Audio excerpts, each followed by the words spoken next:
এই হামলাকে সমর্থন জুগিয়েছে, হাদি ভাই এবং জুলাই বিপ্লবীদের হত্যাযোগ্য করে তুলেছে, সেই কালচারাল ফেসিস্টদেরকে সামাজিকভাবে বয়কট করতে হবে। শরীফ ওসমান বিন হাদিকে গুলি করে হত্যা চেষ্টায় জড়িত ব্যক্তিদের গ্রেপ্তার, দেশব্যাপী অভিযান চালিয়ে সব অবৈধ অস্ত্র উদ্ধার ও নিষিদ্ধ আওয়ামী লীগের সন্ত্রাসীদের গ্রেপ্তার দাবিতে স্বরাষ্ট্র উপদেষ্টার কার্যালয় ঘেরাও কর্মসূচি পুলিশের বাধার মুখে পড়েছে।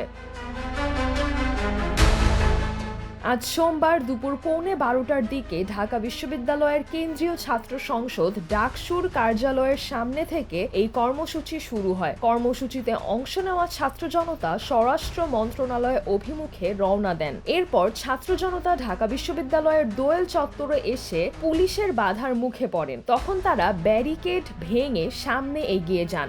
এরপর ছাত্র জনতা হাইকোর্ট মাজারের সামনে আসেন এবং তারা পুলিশের বাধার মুখে পড়েন। এই ব্যারিকেডও ভেঙে তারা সামনে এগিয়ে যান।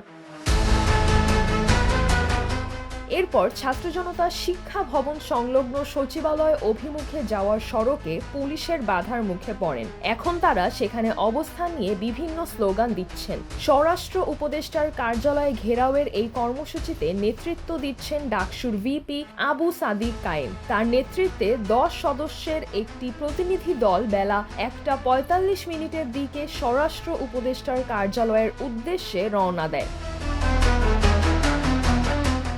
এর আগে গতকাল রোববার ডাকসুর সাহিত্য ও সাংস্কৃতিক সম্পাদক মুসাদ্দিক আলী ইবনে মোহাম্মদ স্বরাষ্ট্র উপদেষ্টার কার্যালয়ে ঘেরাও কর্মসূচির ডাক দেন। তিনি ছাত্র জনতাকে স্বতঃস্ফূর্তভাবে এই কর্মসূচিতে অংশ নেওয়ার আহ্বান জানান।